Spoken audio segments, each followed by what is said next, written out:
마태복음 24장에 보면 예수님께서 앞으로 재난이 계속 올 것이다 이런 표현을 하셨어요. 물론 여러 가지 이제 재난에 대한 얘기를 하면서 전쟁, 테러 뭐 이런 것들이 실제 오늘날 그 예수님의 말씀처럼 계속 일어나고 있죠. 지금 시대 뭐 예수님 당시나 그랬지만 마찬가지입니다. 역사가 시작된 이래로 인류는 재앙 시대 속에 있었다는 것을 성경과 그리고 역사는 우리에게 말해주고 있습니다. 왜 그동안 사람들은 많은 제도를 만들고 또 많은 여러 가지 그 조직들을 만들고 했는데 이런 재앙을 왜 해결하지 못했을까 하는 겁니다. 많은 인문학이 발달을 했죠. 또 많은 그 이론과 제도들이 만들어졌어요. 그리고 전 세계가 그 평화롭게 살자라는 의도에서 유엔도 만들고 많은 조직을 만들었는데 지금까지 전쟁이 멈춘 적이 없어요. 테러는 계속 일어나고 있고요. 더더욱이나 수많은 제도를 만들고 막 하는데 마약은 계속 번지고 있어요. 중국에서 마약 사범이 생기면 거의 거의 사형에 처한다 이렇게 해서 많은 사람들을 마약으로 인해서 중국은 그 법이 되게 엄하지 않습니까? 그러면 중국에서 마약을 복용하거나 마약이 거래되는 게 없어질 것 같잖아요. 그런데 안 그렇습니다. 어떻든 중국이 마약 소비에 대단한 나라로 아직도 그 영향력을 행사하고 있습니다. 그러니까 이렇게 뭐 인간이 많은 제도를 만들고 해도 왜 이런 게 없어지지 않을까 하는 겁니다. 많은 학자들이 이거에 대해서 고민을 하고 여러 가지 연구를 하는데 성경은 간단하게 얘기합니다. 그 배후에 사단이 존재하기 때문에 그렇다는 겁니다. 그래서 이게 없어지지 않는다는 거예요. 계시록 12장 7절로 12절에 보니까 하늘에 큰 전쟁이 있었고 그 전쟁의 결과로 타락한 천사가 이 땅에 떨어졌다. 이렇게 표현하고 있습니다. 그래서 그 사단이 인간의 역사 속에 들어왔다. 그거를 성경은 창세기 3장에서 그 옛뱀 마귀라고도 하는 그 사단이 인간에게 이제 접근하는 이야기가 창세기 3장에 기록되어 있습니다. 자, 이렇게 사단의 존재에게 인간이 노출되면서 사단은 인간을 완전히 그 고통과 재앙 속으로 끌고 들어가는 그런 기록이 창세기 3장에 또 6장에 11장에 쭉 기록되어 있습니다. 그래서 창세기 3장 16절로 19절에 보니까 하나님을 떠난 이후에 사단에게 속아서 하나님을 떠난 이후에 인간에게 온 아주 근원적 고통에 대해서 얘기하기를 이것이 가정에서부터 올 것이다. 그죠? 가정에서. 그래서 여자는 아이를 낳는 고통을 그게 단순히 출산의 고통을 얘기하는 건 아닙니다. 이제 뭐냐면 가장 가까운 가족 공동체 안에 그 고통이 계속 나타날 것이다. 그 다음에 남편과 아내 사이. 아담과 하와가 어떤 고백을 하죠? 내 살 중에 사요, 내 뼈 중에 뼈. 이렇게 굉장히 그 부부 간의 그 친밀감이 대단한데 모든 고통이 이제 가정 안에, 부부 간에 일어날 것이다. 그리고 또 하나는 경제입니다. 에덴 동산에 있는 동안에는 먹고 사는 걸 걱정하지 않았거든요. 그러나 뭐라고 하냐면 이제 평생을 수고하며 땀 흘리며 살아도 그 땅이 너에게는 곡식을 제대로 주지 않을 것이다. 그러니까 사는 것 자체가 고통스러울 것이라는 거예요. 왜 그렇게 됐냐? 그 이유를 사단에게 잡힌 인생이라고 합니다. 자, 이것을 성경은 원죄라고 합니다. 이것을 근본 문제라고 합니다.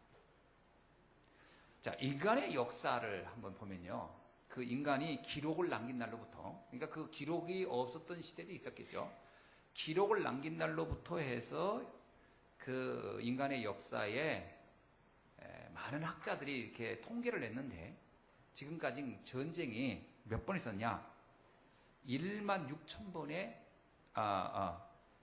16,000번 1만 6천 번의 전쟁이 있었다는 겁니다. 그러니까 뭐 전쟁이 굉장히 많았던 거죠. 자, 근데 이 1만 6천 번의 전쟁 중에서 역사학자들이 이렇게 뽑은 거예요. 제일 많이 죽었던 사건, 인구 비례입니다. 그때 당시에 사람들의 전체 지구상의 인구에 비례해서 제일 많이 죽었던 사건은 놀랍게도 여러분이 혹시 들었나 모르겠어요.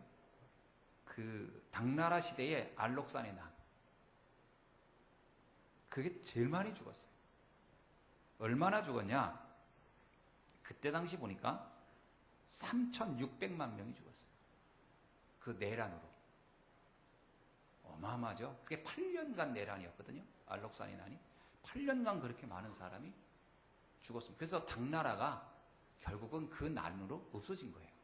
인구가 거의 절반으로 줄어들었어요. 그때 당시. 굉장한 사람이 죽었어요. 그 난으로.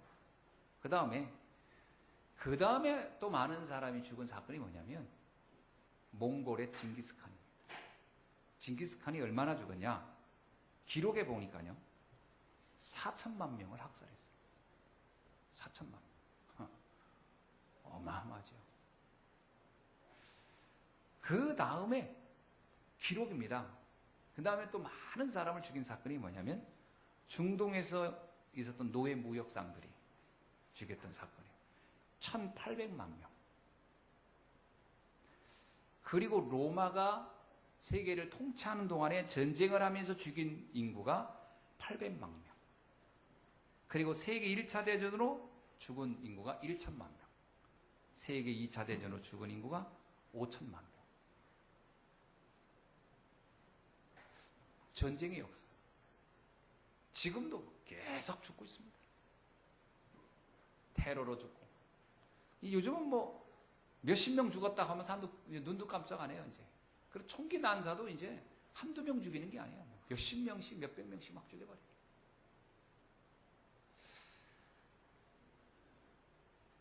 오죽했으면 어떤 아주 좀 약간 이상한 학자지요. 뭐라고 했냐면요. 몽골의 징기스칸이 그렇게 많이 죽여가지고 사람을 살림이 많이 좋아졌대요. 왜냐면 그때는 다 나무를 잘라서 땔감을 써야 되는데 이렇게 많은 사람을 죽이고 나니까 살림이 좋아졌다. 그러니까 장점을 찾아보려니까 다른 건 하나도 없고 이제 좀 살림이 그나마 좀 많이 살아났다. 이렇게까지는 설명할 만큼 인류는 참혹한 사륙의 역사였고 지금도 이것은 계속되고 있습니다. 왜 그럴까요? 사람들은 전쟁을 하면 비참해진다는 걸 누구나 합니다. 그러나 그럼에도 불구하고 전쟁을 준비하고 있어요. 도대체 어디부터 시작된 걸까요? 서로 멸망하는 걸 알지만 준비합니다. 늘 우리가 뉴스를 접하는 것 하나가 전쟁에 대한 두려움 아닙니까? 그 배후에 뭐가 있기 때문에 그럴까요? 이 모든 분쟁, 갈등, 다툼, 전쟁의 배후에는 사실은 사단이 존재합니다. 인간이 그냥 단순히 욕심만 가지고 그런다. 이렇게 하기에 너무 설명이 부족해요. 그 배후에는 흑암이라는 존재가 있다는 겁니다. 자, 오늘 본문은 이스라엘이 르비딤에 왔을 때 여러분 아시죠? 르비딤에서 반석에서 생수가 나왔어요. 물을 마시고 이제 좀 살만하다 라고 할 때 전쟁이 터졌어요. 누가 왔냐? 아멜렉이라는 부족이 쳐들어왔습니다. 이거는 명백하게 이게 표면적으로 보면 한 부족이 쳐들어온 거지만 이게 영적인 눈으로 보면 사단의 공격이 시작된 겁니다. 우리의 인생에도 이런 날이 없다는 거예요. 흑암이 우리를 덮치는 날. 어떤 의미에서는 전혀 생각지 않았던 거예요. 이스라엘 백성들은 물 걱정하고 있었는데 전쟁이 터져버린 거예요. 우리는 다른 걱정하고 있는데, 그죠? 우리는 아주 사소한 문제를 놓고 막 고민하고 있는데 재앙이 덮쳐버리는 거예요.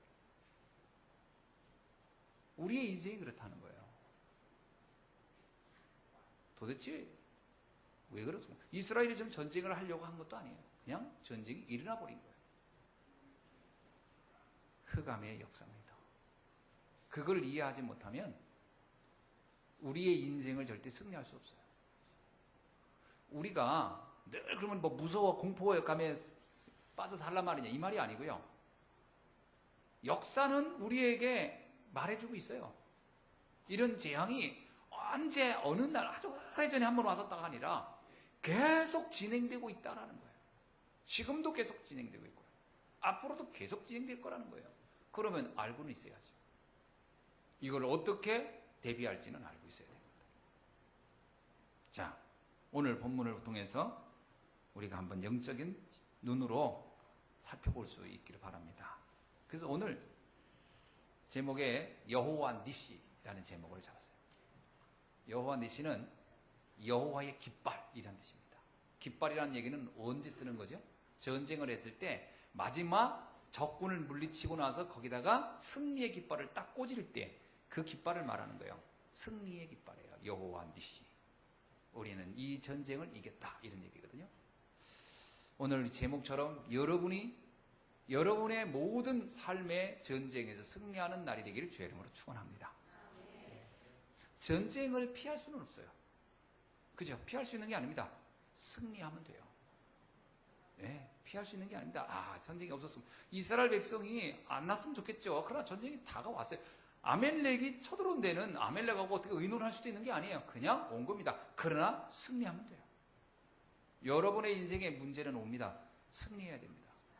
깃발을 꽂는 날이 되기를 주의 이름으로 축원합니다. 자, 그러면 언제 이 전쟁이 일어났느냐? 우리는 한번 살펴볼 필요가 있죠. 8절 봅시다. 그때에. 언제냐는 거예요. 언제. 이게 중요합니다. 언제 일어났냐? 일단 르비딤이라는 곳에서 일어났어요. 그럼 르비딤에서 어떤 일이 있었느냐라는 거예요. 여러분, 르비딤에서 어떤 일이 있었죠? 이스라엘 백성이 거기에서요 모세와 다퉜다 이렇게 나와요. 모세와 다퉜어요. 그런데 두 번째, 모세를 원망하고 모세를 다퉜는데 그 정도가 아니었어요. 전에는 원망만 했었는데 여긴 다퉜어요. 근데 그 정도가 아니에요. 4절에 보니까 돌을 털어 모세를 죽이려고 했어요. 심각한 갈등이 조장된 현장이에요. 사단이 언제 공격하느냐? 심각한 갈등이 야기됐을 때. 문제는 다 해결됐는데 그 이전에도 계속 문제가 있고 해결됐는데 이게요. 이때 상황은 좀 달랐어요. 이들이 돌을 들어서 모세를 죽이려고 했어요. 여러분, 아멜렉이라는 부족은 이때 갑자기 등장한 부족이 아닙니다. 이 문제는 오래된 문제였어요. 사실은 이때 촉발된 것이지 아멜렉은 오래된 문제예요. 어디서부터 오래된 문제냐? 창세기 14장 7절에 보니까 아브람 때, 여러분 잘 아시죠? 아브람의 조카 롯이 그 지역에 전쟁으로 휩쓸려가지고 포로로 끌려간 사건이 있어요. 그때 그 부족들, 그 전쟁을 일으켰던 부족들이 바로 아멜렉 부족들이에요. 이미 전쟁, 이런 호전적인 사단의 역사는 오래전부터 준비되고 있었다는 거예요.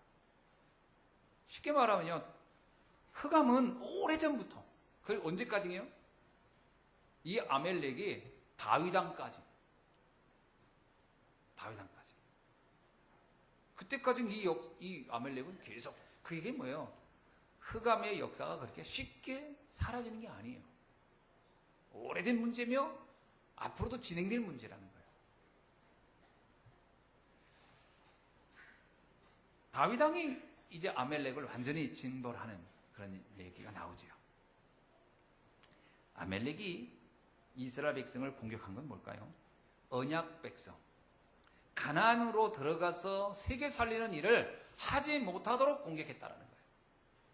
여러분 잘 생각하십니다. 내가 뭔가에 지금 갈등하고 뭔가에 지금 흔들린다는 것은 사단이 나의 사명을 막으려는 목적 때문이에요.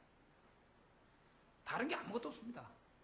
사단의 목적은 딱 하나밖에 없어요. 내 사명을 막으려는 거예요. 사단의 전략 두 가지예요.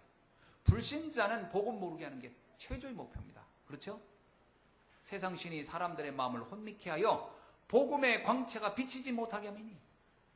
불신자들은요, 하나님에 대해서 알려고도 하지 않고 누가 말해줘도 다 들으려고 하잖아요. 왜? 사단이 그 마음속에 이미 혼미한 지식, 세상의 거짓 지식을 가득 넣었어요. 여러분, 진화론이 그게 진리인 것 같습니까? 진화론자들조차도 진화론을 다 입증할 수 없다고 하는 거예요. 그래서 진화론의 입증은요, 아주 짧은 토막 안에서 일어나는 약간 환경적 변화에 의해서 뭐 입이 좀 나왔다 들어간다, 날개가 좀 발전했다 이런 정도의 진화를 얘기하지, 종과 종 사이로 오가는 진화는 진화론자들도 그거는 불가능하다고 얘기하는 게 지금의 정설이에요. 진화론의 공부를 우리나라는 이상하게 가르쳐요. 이미 폐기 처분된 진리를 막 가르치고 있어요. 그래서 이런 잘못된 지식이 너무 가득 들어와 있으니까 복음이 들어갈 자리가 없어요. 불신자는 그래서 복음 못 들어요. 그런데 또 성도에게는 어떻게 사단이 공격해요? 우리의 오래된 각인된 생각과 틀이 있잖아요. 살아오면서 받은 상처들.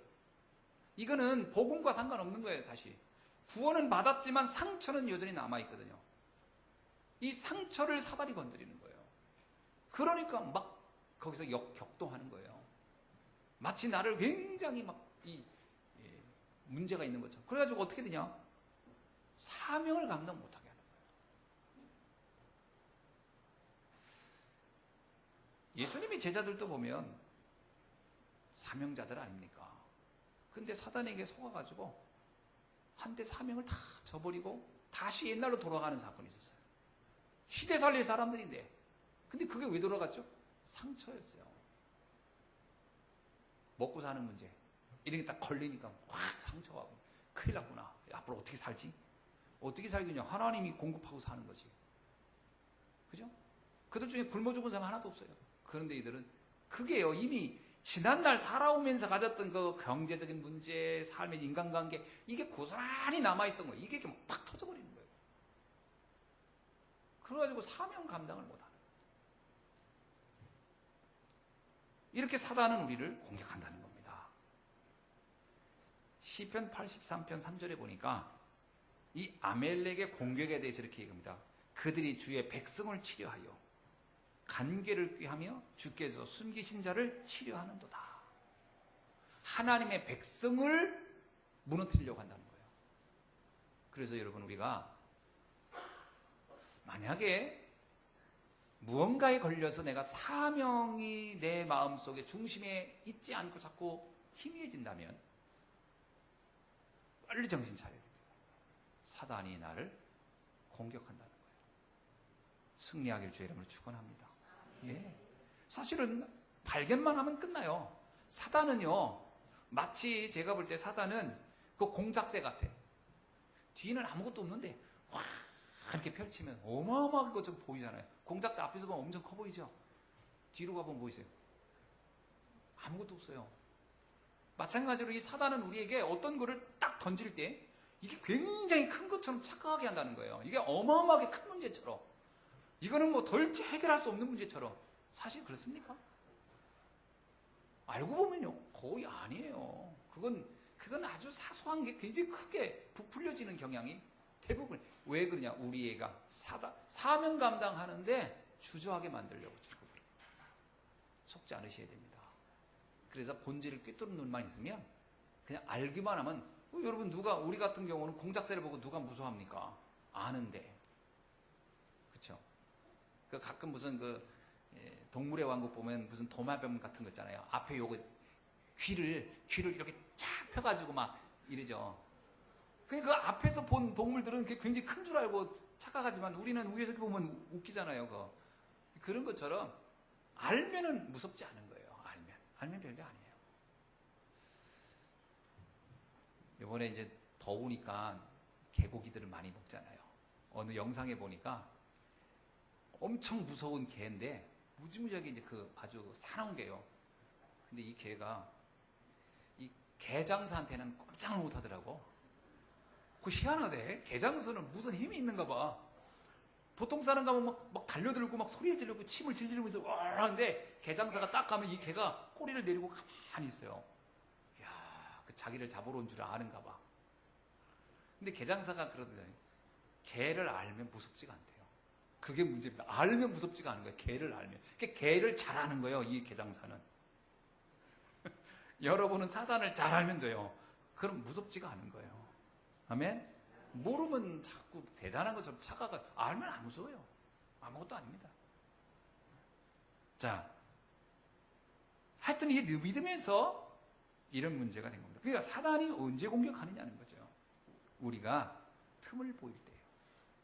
우리가 착각하여 틈을 보일 때. 그래서 베드로전서 5장 8절에도 너희 대적 마귀는 우는 사자같이 두루다니며 삼킬 자를 찾는도다. 가끔 그럴 때 있잖아요. 주일날 아침에 뭐 별것도 아닌데 부부싸움을 다투고 그러면 에이 나 교회 안 가. 이상하게 어떤 꼭 화를 내면은 목적이 신앙으로 연결되더라고.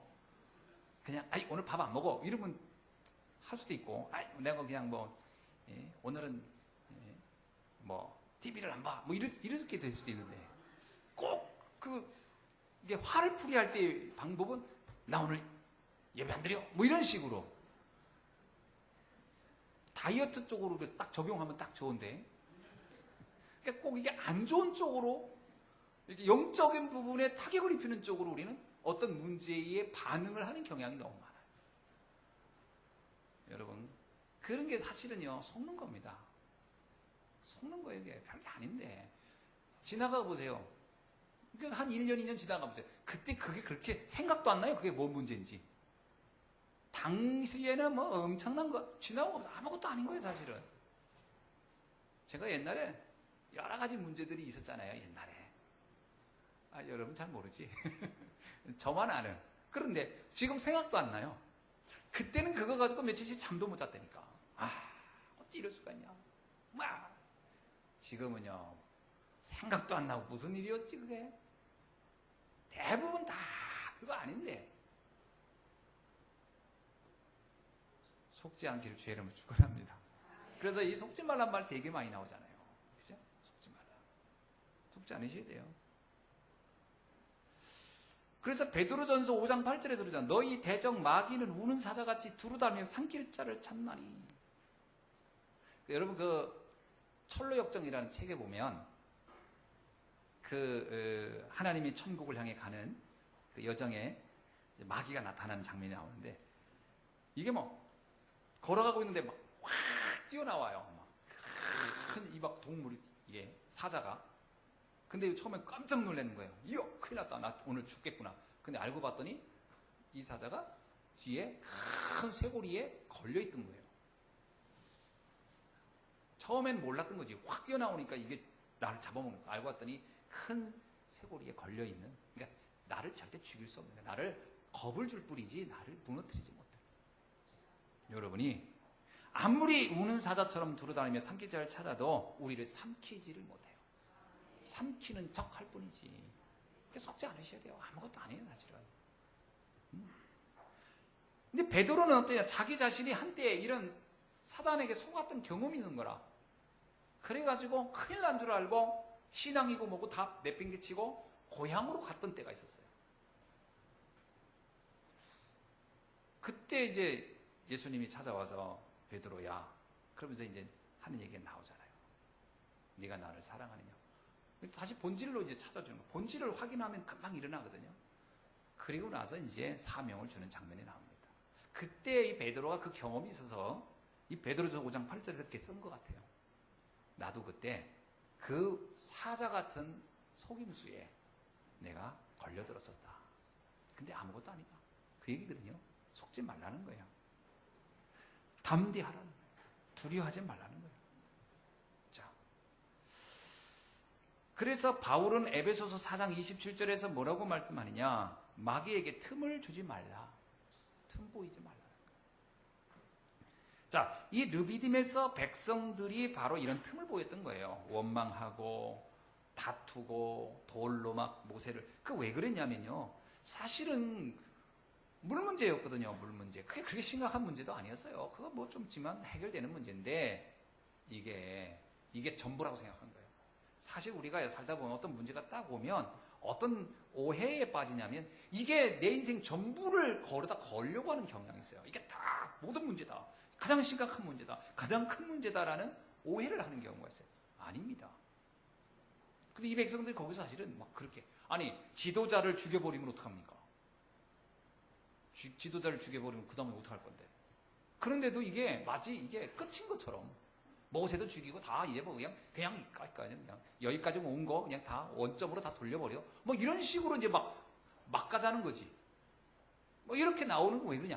착각한 거예요. 아무것도 아닌데. 그런 경우가 우리가 신앙생활하는 중에도 자주 있습니다. 속지 않으셔야 돼요. 여러분. 그래서 지금 한번 생각해 보세요. 내가 지금 가장 심각하게 생각하는 그게 진짜 심각한 문제인가? 우리가 수도 없이 그 얘기죠. 진짜 그게 진짜 문제냐? 그게 진짜 문제냐? 진짜 문제입니까? 아니에요. 다 어쩌면 진짜 내가 진짜 큰 문제입니다. 그렇다면 큰 응답이 있겠죠. 속지만 않으면 됩니다. 아멘? 예. 하나님의 자녀에게는요, 아무것도 문제가 안 돼요. 요셉에게 형들이 문제가 됩니까? 다윗에게 형들이 문제가 됩니까? 사울이 문제가 됩니까? 안 됩니다. 응답의 자리고 축복의 자리예요. 자, 그러면 결국 이스라엘 백성들이 순간 착각해서 영적으로 방황할 때 사단이 공격. 이때 아멜렉이 쳐들어온 거예요. 아멜렉이 안 거죠. 지도자를 저렇게 무너뜨리려고 한다면 그 조직은 그 모임은 힘이 없다는 걸 아는 거예요. 그들이 딱 뭉쳐서 갈 때는 강한 거거든요. 그런데 이들이 어느 정도 소문이 났었다고 그러잖아요. 그때 당시에 이스라엘 백성이 홍해를 건너온 것도 소문이 났고 이들이 마라에서 그렇게 엘림에서 이게 다 소문 나중에 여러분 아시지만 가나안에 들어갈 때요. 가나안 성에 들어갔을 때 랍이 얘기하잖아요. 우리는 하나님께서 당신 백성을 이끌어오는 소문을 듣고 우리는 간담이 녹았다고. 이 소문이 다 난 상황인데 아멜렉이 무슨 소문도 들었어요? 그들이 출애굽한 소문도 들었지만 이들이 지금 내분이 일어났다는 소문도 들은 거예요. 사단은 여기를 공격한 겁니다. 여러분, 결국은 왜 내분이 일어났을까요? 이유는 간단해요. 구원의 감격이 희미해지고, 그죠? 그리고 가나안으로 인도하시는 하나님의 사명, 미션이 희미해졌을 때 두 가지가 희미하면 그렇습니다. 나를 구원하신 하나님의 구원의 감격이 약해지고 나를 통해 이루시는 미래의 축복, 비전과 사명이 약해지면 당장 눈앞에 보이는 문제에 초점이 맞춰지게 돼 있어요. 자, 우리 렘넌트도 어떻습니까? 진짜 하나님이 나를 구원하신 그 구원이 감격이 있고 내가 아무리 부족하더라도 분명히 나를 하나님이 쓰실 것이라는 확신이 있으면 지금 내가 전 뭘 못하고 부족하다 하더라도 여기에 시험 들지 않거든요. 매이지 않고. 그런데 이 두 가지가 흔들려 버리면 당장 눈앞에 보이는 문제가 가장 큰 문제로 보이고 나는 거기에 잡혀버려요. 그리고 그때부터 사단의 공격을 당하기 시작하고 내 인생을 흔들흔들하게 돼요. 어떻습니까? 어른들도 마찬가지입니다. 진짜 내가 구원받은 하나님의 자녀가 맞습니까? 그리고 나를 분명히 세계복음화 한다고 하는 하나님의 언약이 맞습니까? 그럼 이 과정에서 일어난 문제가 돼 있어요? 그건 축복이지. 아멘? 그건 기도 제목이라고 우리 누누이 들었잖아요. 그건 기도 제목이죠. 그건 우리가 영적으로 도전해서 승리할 현장이지 거기서 내가 흔들릴 문제는 아닌데 우리는 이런 때 많이 메시지는 들었지만 삶은 적용은 다 엉뚱하게 해버리는 경우. 이 메시지가 내 것이 안 된 거지. 메시지를 이론으로 들어가지고는 안 돼요. 지난번에 서영 선생님 와서 그랬잖아요. 복음 처음엔 1단계 지식, 2단계 이해, 3단계 적용. 근데 본인은 이 지식에서 다 안 줄 알았다. 알고 있으니까. 들으면 알잖아요, 여러분. 이게 뭐 어려운 얘기입니까? 아니, 우리는 제가 매일 우리가 듣는 메시지가 맨날 새로운 지식을 듣는 게 아니잖아요. 이미 뻔해요. 창세기 3장 문제. 뻔한 얘기예요. 6장 문제, 11장. 맨날 듣는 얘기예요. 사도행전 1장 1절, 3절, 8절. 매일 들은 게 안다고 생각합니다. 그런데 문제는 적용이 안 되는 거라. 적용할 때 뭐 옛날 내 체질대로 그대로 해버려요. 그러면 아는 게 아니지. 안다는 건 적용을 한다는 건데 적용을 엉뚱하게 하는 거란 말이죠. 그럼 사실 안 게 아니에요. 그 선교사님이 얘기했잖아요. 자기는 20몇 년을 지금까지 보고만 해서 왔지만 매일 그 20년 가까이를 안다고 생각했지만은 아니더라. 참 솔직한 고백이죠. 연조가 우리의 믿음을 보장해 주지 않습니다. 그렇죠? 그래도 한 10년 훈련 받았는데 20년 받고 무너진 사람도 내가 많이 봤어요. 연조가 중요한 게 아니고 적용이 돼야 돼요. 복음은 적용돼야 돼요.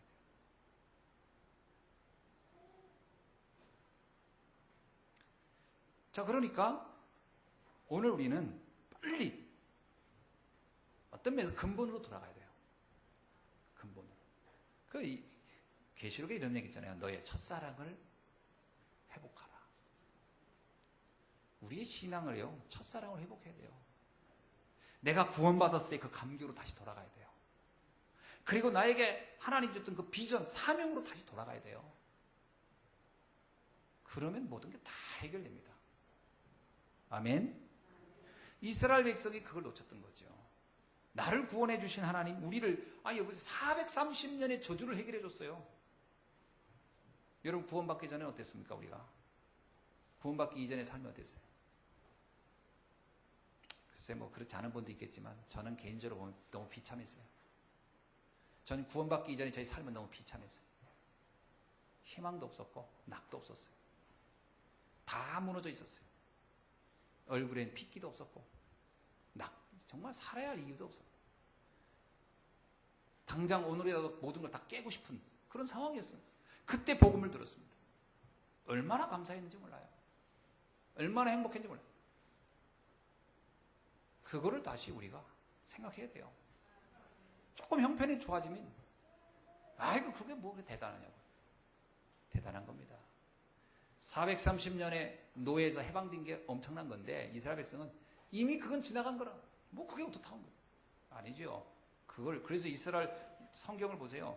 나 여호와가 애굽에서 노예됐던 너희를 해방시킨 나 여호와가 그 얘기를 계속합니다. 왜? 잊지 말라는 거예요. 기억하라는 거예요. 그래서 뭐예요? 절기를 만들라는 거예요. 6월절 절기를 만들어서 지키라는 거예요. 9월의 감격 잊지 말라는. 세절기가 그거 아닙니까? 세절기가 뭐예요? 구원의 감격, 하나님의 동행, 미래의 보장, 그거를 너의 영혼 속에 각인시켜놔라. 그렇지 않으면 흔들흔들한다. 3절기가 그렇게 중요한 거예요. 6월절, 오순절, 수장절이. 실제로 우리가 이 세 절기를 삶 속에서 누리고 있나요?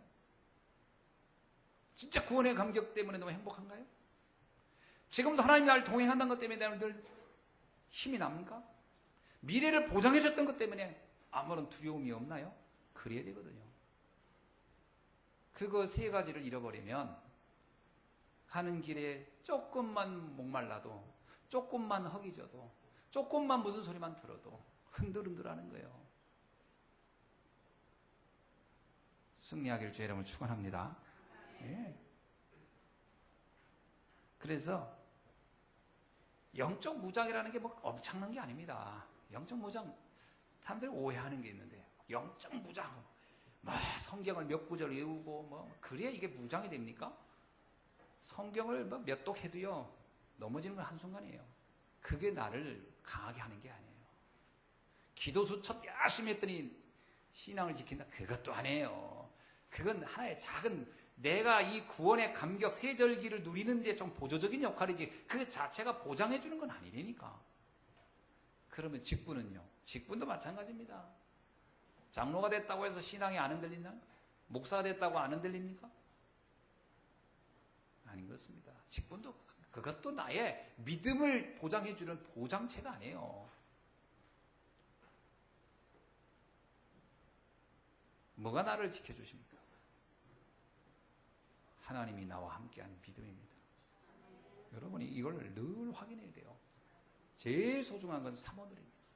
진짜 지금 주님이 나와 함께하는가? 그러면 요셉처럼 승리하게 될 것입니다. 다윗처럼 승리하겠죠. 우리가 다윗 얘기, 요셉 얘기를 정말 귀에 딱지가 들리도록 들었지만 실상 우리는 요셉과 다윗의 1/1000도 안 되는 문제에 우리는 얼마나 많이 흔들립니까? 그러면 요셉과 같이 다윗처럼 돼버렸으면 다 자살해버리지 뭐. 견디겠어요. 그러니까 빨리 결론 내야 돼요. 진짜 문제가 아니다. 따라합시다. 문제가 문제 아니다. 진짜 문제가 아닙니까? 아멘. 우리 랩런트들도 진짜 많이 좋아졌어요. 그러나 여전히 문제 속에 있다고 생각하는 친구들이 너무 많아요. 문제 안 됩니다. 목사님 제가 공부가 너무 안 돼서. 그건 문제 안 됩니다. 진짜 하나님이 나와 함께하는 것이 분명하면 그게 문제 안 돼요. 그렇다고 이제부터 공부 안 할 겁니다. 그게 아니라 물론 최선을 다해보세요. 그러나 최선을 다하고 성실하게 하세요. 그렇다고 뭐 이미 정해진 머리가 어떻게 뭐 또 달라지겠습니까? 열심히 해도 어떤 면에서는 이게 사람이 타고난 게 있어요. 예? 노래 잘하는 사람은 노래 잘하고 춤 잘 추는 사람은 춤 잘 추고 다 이게 정해져 있는 게 있어요. 다 뭐 그걸 어떻게 다 바꿉니까? 자, 이때 모세가 무슨 결론을 냅니까? 전쟁이 일어난 거죠. 이제 백성들 문제는 그나마 해결을 했는데 이제 더 큰 문제가 온 거예요. 근데 모세는 일관되게 문제 올 때마다 하는 태도가 있어요. 이게 체질이라는 거거든요. 일관되게 하는 행동이 있어요. 여러분이 체질이 돼야 되는데 모세는 기도를 합니다. 여러분의 삶에 이게 체질이 됐으면 좋겠어요. 저도 마찬가지고. 문제가 오면 우리는 걱정과 두려움 이런 거에 빠지는데 기도로 들어가야 돼요. 기도로 들어가야 됩니다. 모세는 손을 들었습니다. 11절 볼게요. 모세가 이제 9절에 볼게요. 모세가 여호수아에게 이르되 우리를 위하여 사람들을 택하여 나가서 아멜렉과 싸우라. 내일 내가 하나님의 지팡이를 손에 잡고 산꼭대기에 서리라. 산꼭대기 왜 갑니까? 도망가는 게 아니에요. 기도하러 가는 거예요. 그러면서 뭐라고 하냐면 모세가 손을 들면 이스라엘이 이기고 손을 내리면 아멜렉이 이기다. 모세는 하나님 앞에 가서 이제 기도를 시작하는 겁니다. 왜? 이 전쟁이 단순한 전쟁이 아닌 걸 알아요. 이거는 영적 전쟁이라는 걸 아는 거예요. 겉으로 보이기는 아멜렉이라는 나라가 쳐들어왔지만 영적인 내면을 보면 이거는 영적 전쟁이거든요. 영적 전쟁은 강한 자를 결박하면 나머지는 끝나는 거니까. 그래서 강한 자를 결박하는 비밀을 갖기 시작합니다. 기도예요. 근데 이게요. 신앙생활을 10년, 20년 해도 이게 체질이 안 될 수가 있어요. 문제가 오면 일단 문제 붙잡고 씨름하지 하나님 앞에 기도하지 않는 경우가 너무 많다는 거예요. 그 체질이 안 돼 있어요. 체질은 어떻게 됐죠? 일단 걱정을 하는 거예요. 일단 걱정.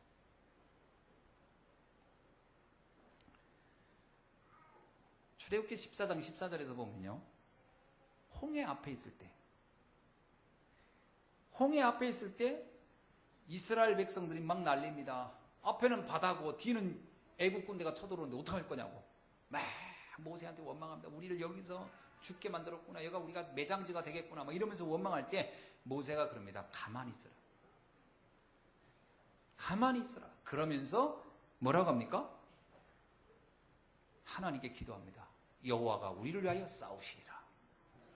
그 문제도 홍해가 문제가 아니라고 본 거예요. 애국 군대가 문제가, 이것도 알고 보면 이건 영적 문제라는 걸 본 거예요. 여러분 이렇게 보는 눈이 딱 열려야 기도가 되는 거예요. 솔직히 우리 전 랩런트가요.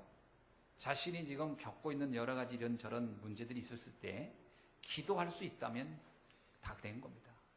끝난 거예요. 진짜 기도할 수 있다면. 그게 잘 안 되는 거예요. 듣기야 하지. 하도 많이 들어서 알지요. 그러나 안 된다는 데 문제가 있는 거예요. 안 된다는 증거? 친구 만나서 늘 걱정하는 얘기 하는 거예요. 이게 문제고 저게 문제고. 그럼 기도 안 한다는 거지. 기도를 하는 사람은 그 말 할 이유가 없어요. 안 하는 사람이 특징이 있어요. 세상 사람들이 하는 것과 똑같은 반응을 하는 거예요. 그건 이미 하나님이 그 문제를 해결한다는 것이 전혀 안 믿는다는 얘기잖아. 여러분, 기도가 체질되길 주 여러분 축원합니다.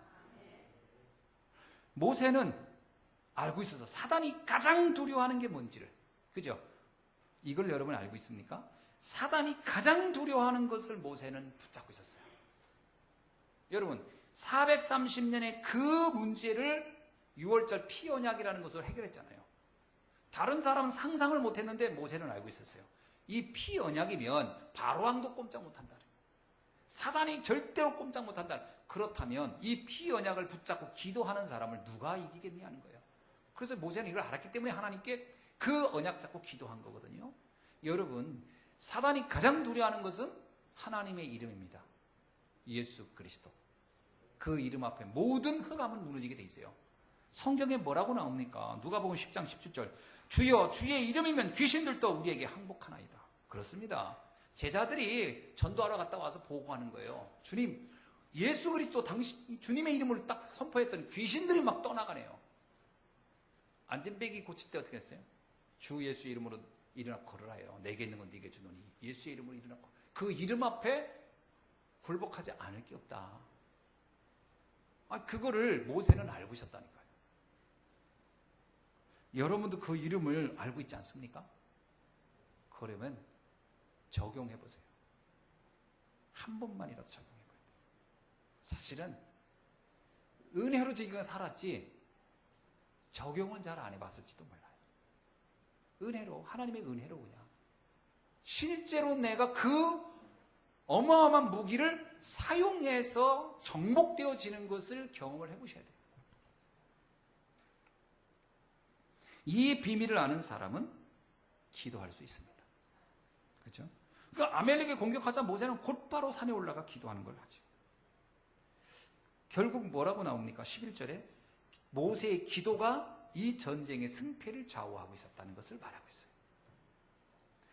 열왕기하 19장 14절로 37절에 나오는 히스기야 왕도 마찬가지예요. 히스기야 왕도 사네림, 아수르의 사네림이 쳐들어왔을 때 그가 하나님 앞에 기도하자 18만 5천 명의 아수르 군대가 하루아침에 송장이 되는 사건이 있었어요.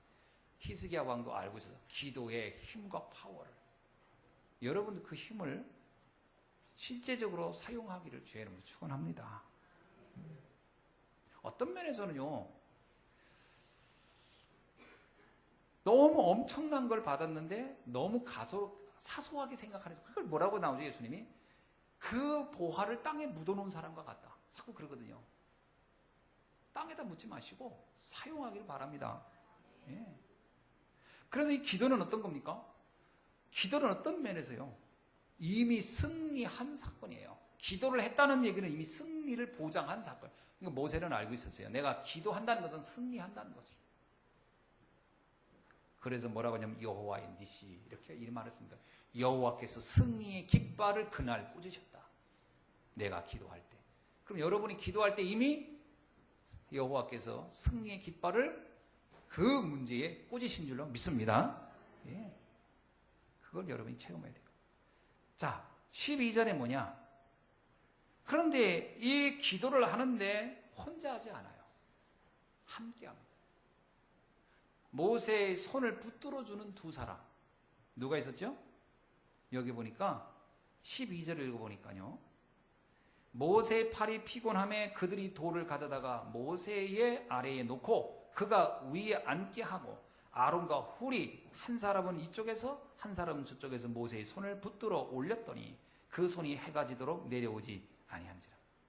기도할 수 있도록 도왔다는 거예요. 초대교회에 어떤 문제 있었죠? 교회 안에 분란이 있었어요. 헬라파 과부고 히브리파 과부 막 싸웠어요. 교회가 막 두 쪽 나게 됐어요. 그때 사도들이 모여서 뭐라고 합니까? 그 중직자들이 모여서 뭐라고 하죠?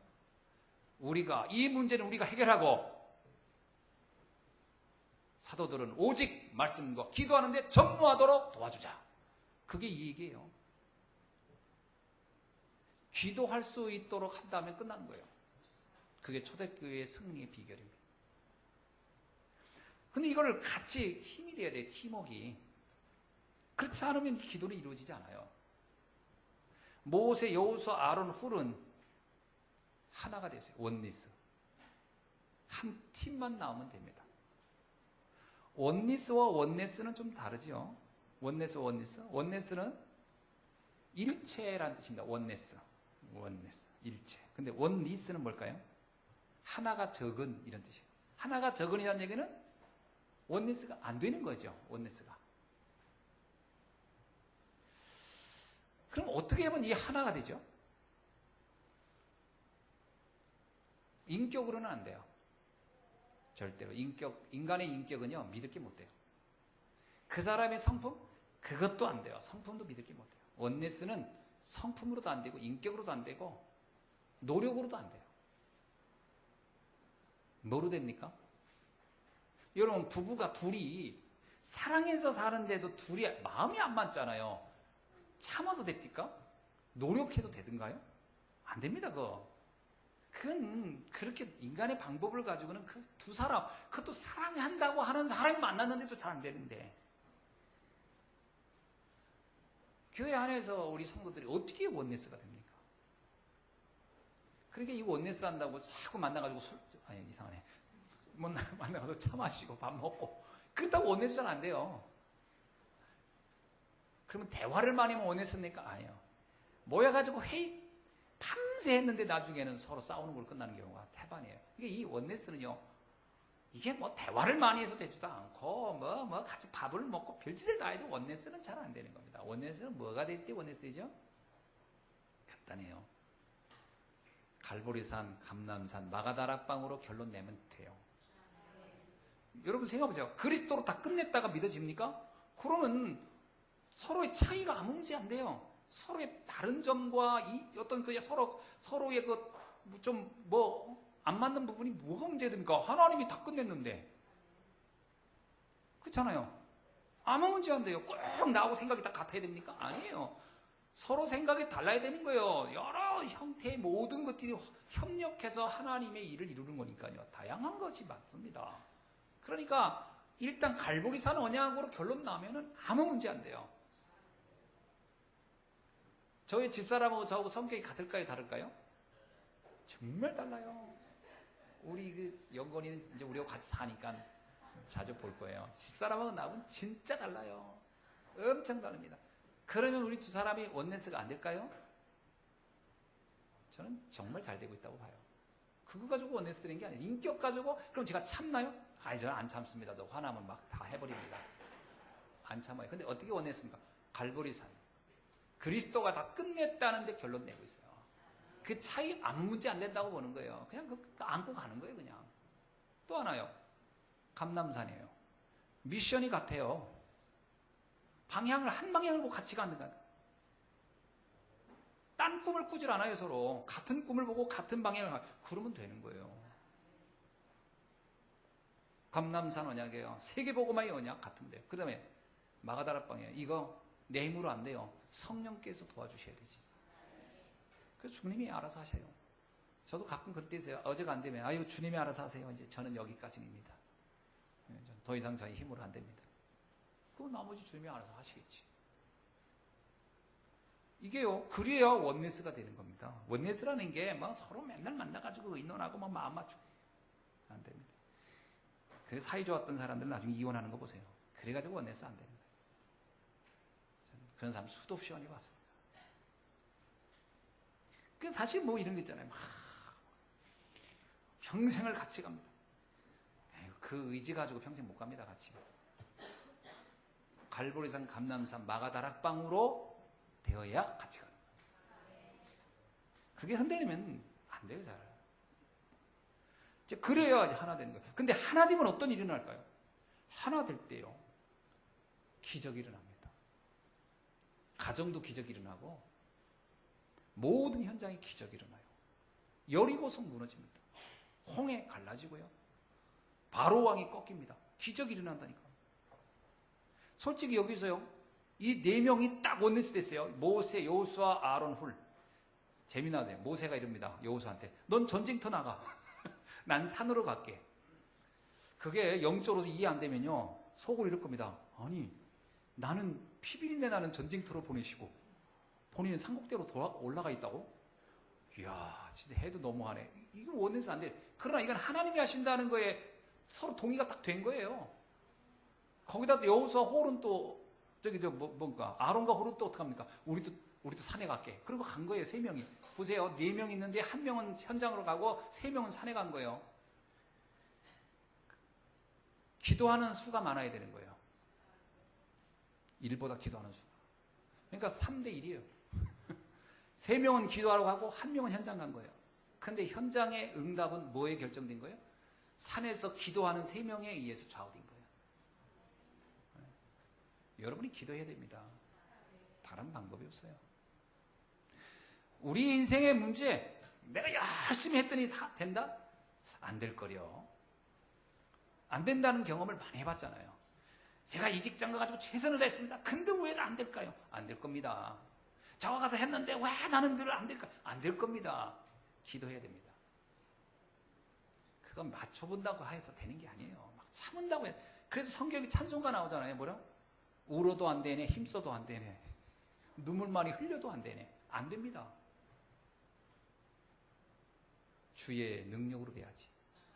그래서 스가랴 나오잖아요. 힘으로도 능으로도 안 되고 여호와의 신으로 되느니라. 기도해야 돼요. 기도한다는 말은 기도 행위를 얘기하는 게 아니라 하나님의 능력을 믿고 그곳에 나를 맡겨야 되는 거예요. 사실 이 전쟁을요, 모세가 인간적으로 보면 모세는 참 무책임한 거예요. 전쟁은 저 젊은 여우사한테 보내고 본인은 산꼭대에 올라갔다는 얘기는, 누가 전쟁에 그 수장이 그렇게 합니까? 수장도 자기도 막 전선에 나가서 제 앞장서가지고 막 이 깃발을 두고 달려가야 뒤에 사병들이 쫙 따라오지. 아니, 모세 본인은 산에 가고 백성들 뭐 나가서 싸우라 하고. 그러면요, 이게 세상적인 원리를 보면 안 맞는 말입니다. 세상적으로는요, 모세가 그 노인네가요, 일부러라도 제일 앞에 서가지고 깃발 딱 들고 콜록콜록 하면서 또 뛰어가면 뒤에 있는 사람들이, 와, 우리 저 나이 드신 분이 저렇게 하면 우리도 한번 죽자 사서 싸우자 이러면서 사기를 높일 수도 있을지 모르지. 근데 본인은 산꼭대에 올라면 세상적으로는 안 맞는 말이잖아요. 근데 뭐가 이해된 거예요? 원리스가 된 거예요. 여호수아, 우리 모세 선생님이 도망간다, 이게 아니고요, 하나님의 능력을 정말 믿고 이 싸움을 하는구나. 결론 난 거예요. 그러니까 이 싸움이 끝난 거예요. 여러분은 정말 그 믿음의 결론을 갖기를 주의 이름으로 축원합니다. 자, 그래서 자꾸 하나됨을 무너뜨리는 건 뭐냐면 나의 경험이에요. 만약에 우리가 가지고 있는 경험, 나의 지식, 내가 알고 있던 지금까지 상식을 동원하면 이 4명은 원리스 되기 어려워요. 진짜 어려웠어요. 아마 뒤에서 말이 많이 나왔어요. 여호수아 말 타고 가면서, 에이, 정말 해도 너무하네, 막 그러면서 갔을지도 몰라요. 자기의 경험과 상식을 내세우면 그렇습니다. 일단 하나님의 말씀 앞에서 나의 생각을 내려놔야 돼요. 여러분, 저번에 얘기했잖아요. 마라에 가서 나무를 집어넣으라. 그 나무 넣는다고 그 물이 바뀝니까? 하나님의 능력을 믿었다는 거예요. 상식적으로 말하면. 또 돌을 친다고 돌에서 물이 나옵니까? 하나님의 능력을 믿었다는 거예요. 그 얘기예요. 전쟁을 해야 되는 산꼭대에 올라가는 건 뭡니까? 하나님의 능력을 믿었다는 거예요. 여기에 원리스인 거예요. 저와 여러분이 이 눈이 열리길 주의 이름으로 축원합니다. 자, 마지막입니다. 승리했어요. 승리하고 나서 하나님이 모세에게 말합니다. 이것을 책에 기록하여 기념하고 여호수아의 귀에 외워 들리게 하라. 참 기가 막힙니다. 왜 그랬을까요? 여러분, 이 책에 기록하라는 얘기는, 책은 남는 거거든요. 책에 기록하라는 얘기는 이게 전달된다는 의미가 있잖아요. 그 다음에 여호수아는 누구죠? 여호수아는 후계자예요. 후계자. 차기 지도자예요. 렘넌트예요. 모세에게 있어서 여호수아는 렘넌트예요. 렘넌트의 귀에 외우도록 해줘라. 각인시켜놓으라는 거예요. 하나님이 하신 것을 각인시키라. 여러분, 우리가 후대에게 이거 각인시켜놓지 않으면 이 싸움은 또 한 번은 끝나고 가요. 근데 여호수아가요, 이 싸움에서 승리한 이것이 각인된 게 맞아요. 나중에 여호수아가요, 많은 싸움을 하는데 한 번도 거기에서 돌아서거나 떨거나 좌절하지 않습니다. 승리를 해갑니다. 계속 승리합니다. 왜냐? 이 사건이 실제로 각인되어 버리니까.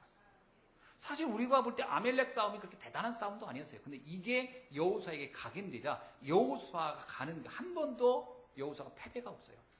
얼마나 멋집니까? 우리 랩런트들에게요, 하나님이 하시는 그 증거를 하나만이라도 각인시켜 놓으면, 그 작은 것이라도 각인되면 큰 싸움을 다 이겨낼 수 있습니다. 앞으로 우리 랩런트들이 커가는 동안에 어떤 문제들을 겪겠습니까? 상상해보세요. 많은 일들이 있을 겁니다. 직장 생활 해야죠. 또 많은 세상의 현장에서 수많은 사람 만날 겁니다.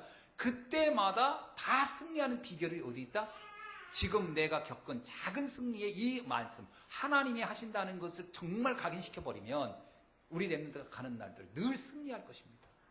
이게 우리가 해야 할 사명이에요. 그래서 이게 발판이란 말은 이거예요. 우리 랩런트들에게요, 진짜 믿음을 각인시켜 놓는 겁니다. 어떻든 저와 여러분이 이제 이건 놓고 지금 하나님이 부르셨다는 것을 아마 아실 겁니다. 이래야 영적 상태가 빈틈이 없게 되죠. 자, 말씀을 맺습니다. 그래서 어떻게 하자는 거냐? 시대 재앙 막자는 거죠. 시대의 재앙. 우리도 막고 우리 후대들도 그 막게 할 것이다. 그래서 말씀과 기도로 각인시켜라. 감남산, 갈보리산, 감남산, 마가다락방의 언약으로 각인시켜라. 그래서 우리와 후대들이요, 한 팀을 이루어야 돼요. 우리의 생각과 랩런트의 생각이 다르지 않습니다. 저는요, 분명히 말씀드렸는데, 세상 사람들은 세대 차이 난다, 뭔 차이 난다 하는데, 진짜 언약으로 우리 후대를 키워놓으면요, 부모와 자녀 사이에 세대 차이가 없어요.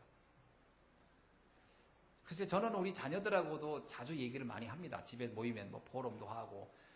그래서 다른 집은 어떤지 모르지만 우리는 막 포럼하면 또 밤늦게까지 서로 하고 막 이렇게 하는데, 글쎄 제가 그렇게 제가 진보적이거나 아이들을 막 세대를 다 이해하거나 이런 사람은 또 아니에요. 저도 나름대로 고지식하고 그런 거 있겠죠. 근데 제 느낌인지 몰라도 아이들하고 대화하는데 그 막힘이 없는 것 같아요. 어쨌든 이 복음이라는 거 가지고 대화를 나눌 때 이게 소통이 됩니다. 여러분이 세대를 초월해서 원리스가 되어지길 바랍니다.